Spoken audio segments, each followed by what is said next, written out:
नमस्कार दोस्तों, कैसे हैं आप सब। तो आज हम जिस वैकेंसी के बारे में बात करने वाले हैं वो आर्मी की तरफ से स्पोर्ट्स कोटा की रिक्रूटमेंट आई है। ये रिक्रूटमेंट ओनली स्पोर्ट्स पर्सन के लिए निकाली गई है। तो आइए हम इसके बारे में बात करते हैं। ये है डायरेक्ट एंट्री, हवलदार और नायब सूबेदार के लिए डायरेक्ट एंट्री है और इसमें कोई आपकी कोई एग्ज़ाम भी नहीं लगेगी। तो चलिए इसके बारे में हम जानते हैं। और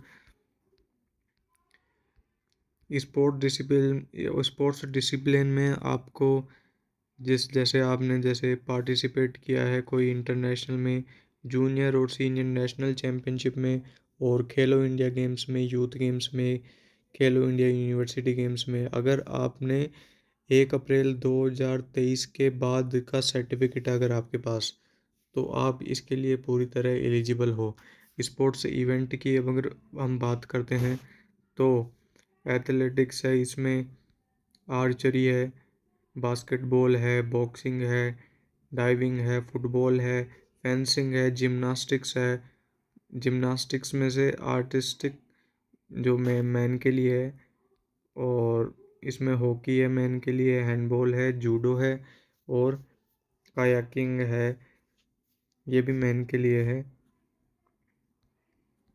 और आगे हम बात करते हैं, इसमें कबड्डी है, स्विमिंग है, साइलिंग है, शूटिंग है, ट्रिएथलॉन है, वॉलीबॉल है, वुशु है, वेट लिफ्टिंग है, रेसलिंग है, रेसलिंग में ऑल वेट कैटेगरी है, विंटर गेम्स है। ये सारी मैन के लिए हैं। और इसमें मैन के लिए रेसलिंग में सभी कैटेगरी एलिजिबल है। और इसमें ऐसे लिख रखा है, exceptional talent apart from the above mentioned event और पोजीशन कैटेगरी में ऑल्सो अप्लाई। अगर आपके पास इनके अलावा भी कोई सा सर्टिफिकेट है तो भी आप इसके लिए एलिजिबल हो। स्पोर्ट्स अचीवमेंट आपके पास 1 अप्रैल 2023 के बाद की होनी चाहिए। आपने इंटरनेशनल खेला है, जूनियर और सीनियर नेशनल चैम्पियनशिप खेला है, खेलो इंडिया गेम्स खेला है, यूथ गेम्स खेला है, खेलो इंडिया यूनिवर्सिटी गेम्स खेला है, तो आप इसके लिए एलिजिबल हो। आगे हम बात करते हैं, आपको क्या करना है। Candidates are advised to take the print of the application form on A4 size paper only as per the prescribed format given at the end of the advertisement। तो आपका जो इसका जो फॉर्म आएगा A4 साइज़ का paper पे आपको ये प्रिंट करवाना है।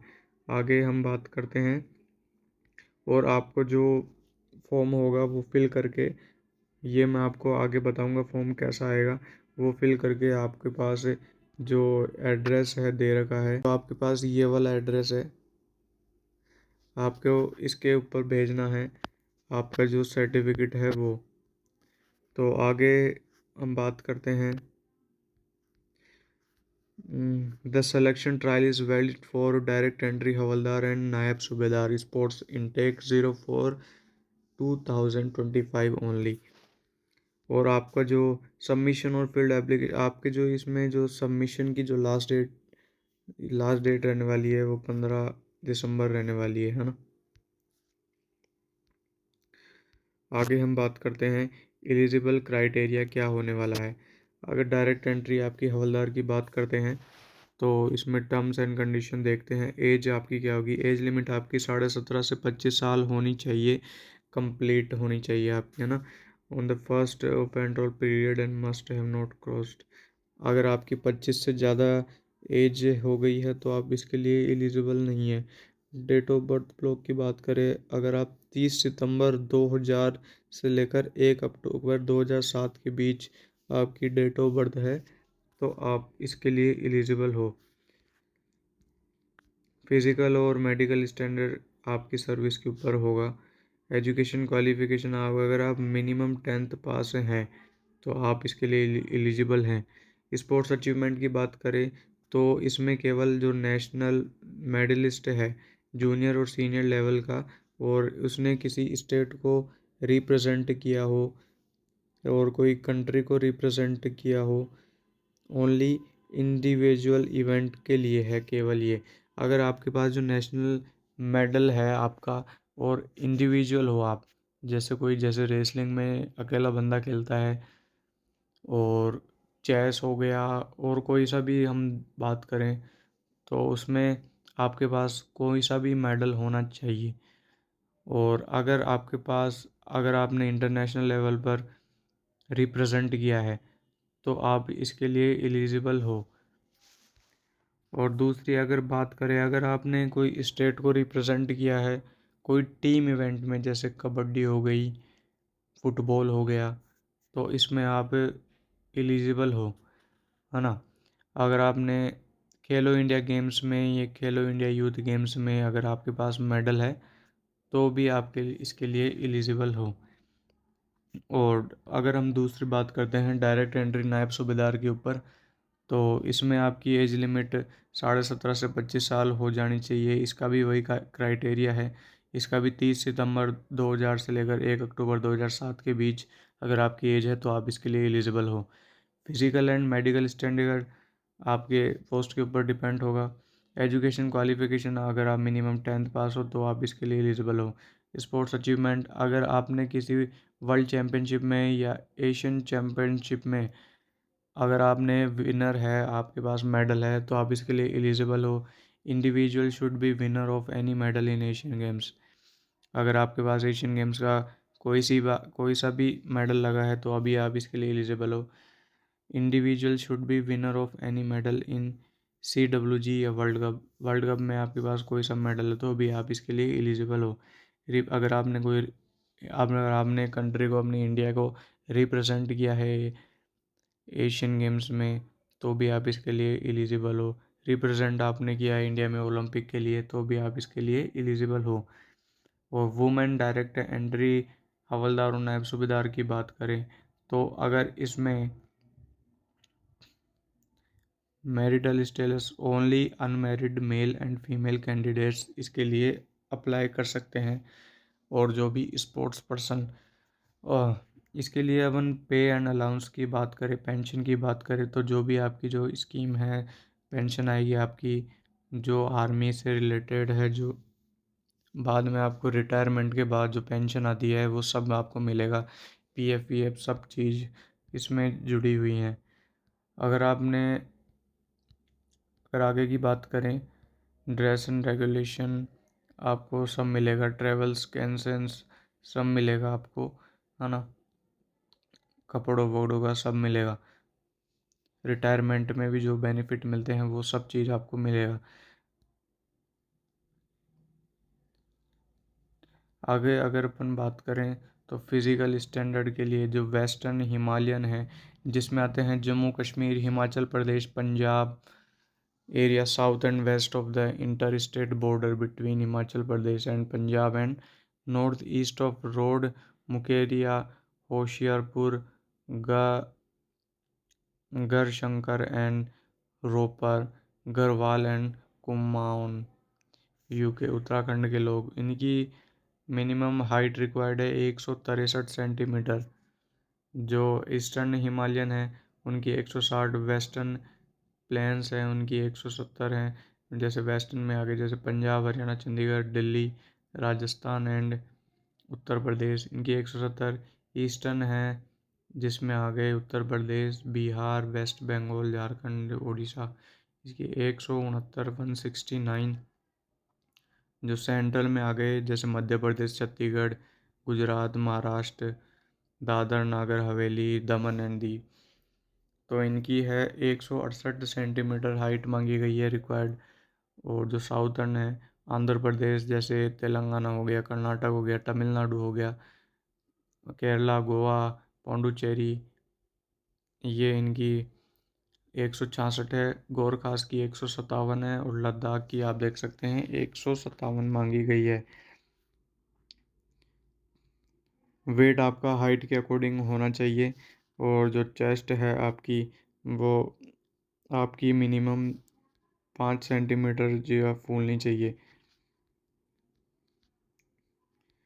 फिज़िकल फिटनेस टेस्ट की बात करें अगर तो 1600 मीटर की रनिंग होगी 1 किलोमीटर, और 600 मीटर की रनिंग होगी जो नीड टू क्वालिफाई है 5 मिनट 45 सेकंड में आपको करनी होगी। और 9 फीट का डीच होगा और जिगजैग होगा, जिगजैग बैलेंस है ना। और फिजिकल स्टैंडर्ड की फ़ीमेल की बात करें तो हाइट आपकी 162 सेंटीमीटर, वेट आपका हाइट के अकॉर्डिंग होना चाहिए, चेस्ट के आपके 5 सेंटीमीटर होना चाहिए। और स्पेशल रिलैक्सेशन फॉर हाइट, ये आपकी 4 सेंटीमीटर साइड रिलैक्शन है। और नॉर्थ ईस्ट रीजन की बात करें जैसे सिक्किम, नागालैंड, अरुणाचल प्रदेश, मणिपुर, त्रिपुरा, मिज़ोरम, मेघालय, असम, जो गोरखास हैं, ये सब चीज़ें आप देख सकते हैं। फिजिकल इनका फिटनेस टेस्ट 1600 मीटर इनको 8 मिनट में करनी होगी फीमेल को। और 10 फीट लॉन्ग जंप है, 3 फीट हाई जंप है फीमेल के लिए। आगे हम बात करते हैं जो इनका वो वही सब चीज़ें इनमें मेडिकल वेडिकल सब। बॉडी टैटूज़ की बात करें तो आपका टैटू का इसमें नहीं चलता। और सिख कैंडिडेट्स की बात करें, whose reason prohibit cutting hair और शेविंग और face shall be permitted to grow hair and और retain beard and mustache accordingly. Those Sikh candidates willing to retain the same as per laid down specification are to get their photographs with beard and mustache. बिल्कुल आपकी photograph जो खींचनी होंगी वो बिना beard के होंगी आपको खींचनी। आगे हम बात करते हैं आपको जो डॉक्यूमेंट्स जो रिक्वायर्ड होगा वो क्या क्या ले जाने हैं आपको। तो कैंडिडेट्स के पास ये डॉक्यूमेंट्स होने चाहिए, आपकी 20 फ़ोटो होनी चाहिए और 20 फ़ोटो हो जानी चाहिए, पासपोर्ट साइज फ़ोटो आपकी 20 होनी चाहिए। उसके बाद आपकी एजुकेशन क्वालिफ़िकेशन जो आपने recognised school college board university से किया हो तो आप इसके लिए एलिजिबल हैं। डोमिनेशन सर्टिफिकेट होना चाहिए, मूल निवास होना चाहिए, कास्ट सर्टिफिकेट, जाति प्रमाण पत्र होना चाहिए, रिलीजन सर्टिफिकेट होना चाहिए आपके पास, और कैरेक्टर सर्टिफिकेट होना चाहिए, अनमेरिड सर्टिफिकेट होना चाहिए विद इन लास्ट 6 मंथ, इसमें रिक्वायर्ड है। आगे हम बात करें sports kit, candidates to bring their own sports gear. आपका जो फिजिकल फिटनेस टेस्ट होगा उसमें आपको जो स्पोर्ट्स किट है वो आपको खुद को ले जाना पड़ेगा। आगे हम बात करते हैं सिलेक्शन प्रोसीजर क्या है इसमें। जो आपका जो एप्लीकेशन जो रिसीव होगा वो ऑफलाइन पोस्ट के माध्यम से होगा, फिर उसके बाद आपको शॉर्ट लिस्टेड किया जाएगा आपकी हायर स्पोर्ट्स अचीवमेंट्स के बेस पर। फिर आपको एलिजिबल शॉर्ट, फिर आपको ईमेल आएगी आपके पास, फिर आपको डेट एंड टाइम उसमें मेंशन होगा, फिर आपको जो ओरिजिनल जो सर्टिफिकेट्स और मार्कशीट हैं वो आपको उधर लेके जाने पड़ेंगे ट्रायल में। उसके बाद हम बात करते हैं इसको आपको फॉर्म को कैसे अप्लाई करना है। तो एप्लीकेशन फॉर्म आपको अप्लाई करना है, आपको एप्लीकेशन फॉर्म के ऊपर देखो जैसे आपका जो आधार कार्ड है, एक आधार कार्ड है, 10th की मार्कशीट है, आपका स्पोर्ट्स जो सर्टिफिकेट है मेडल वाला, या फिर अगर आपने टीम इवेंट किया रखा है तो पार्टिसिपेशन का चल जाएगा हवलदार के लिए, वो आपको ले जाना है। आपका ये आएगा, ये एप्लीकेशन फॉर्म है आपका। इधर आपकी पासपोर्ट साइज़ फ़ोटो आएगी और इधर मेल और फीमेल नाम होगा, इसमें लेफ्ट थंब इम्प्रेशन होगा, सिग्नेचर होगा, और इधर गेम होगा नेम, जिस जो भी आपने गेम खेला है उसका नाम होगा।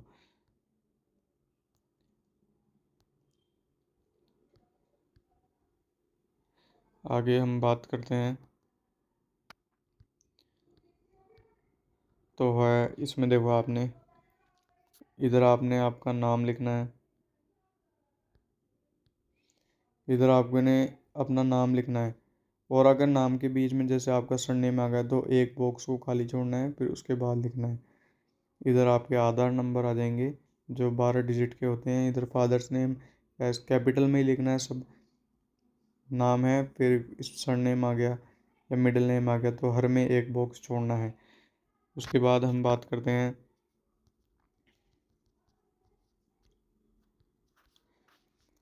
इधर परमानेंट एड्रेस आ जाएगा, स्टेट आ जाएगा, पुलिस स्टेशन का है आपका, पिन आ जाएगा, पिन कोड आ जाएगा,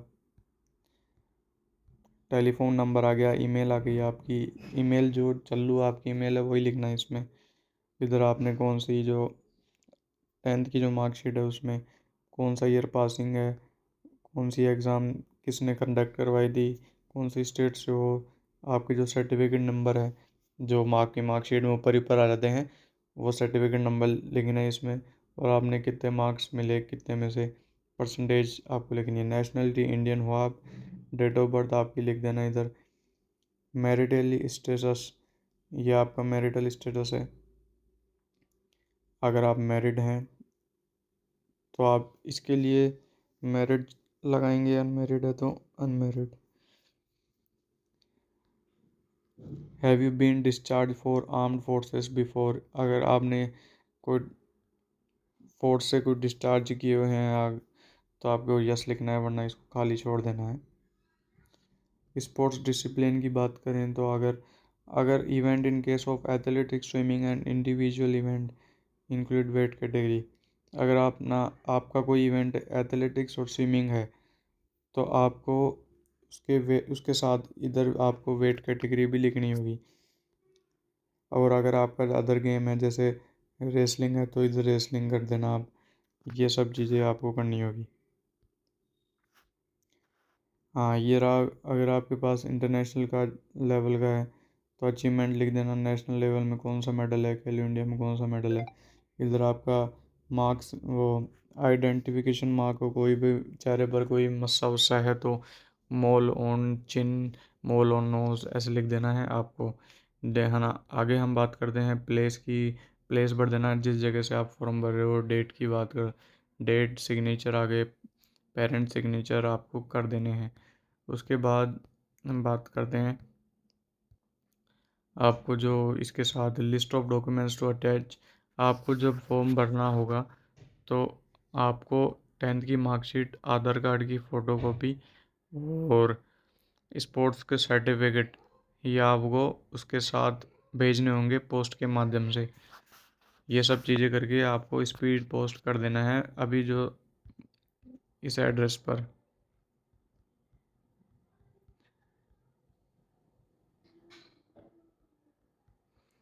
ये जो एड्रेस है, ये एड्रेस है, इस एड्रेस पर आपको भेज देना है।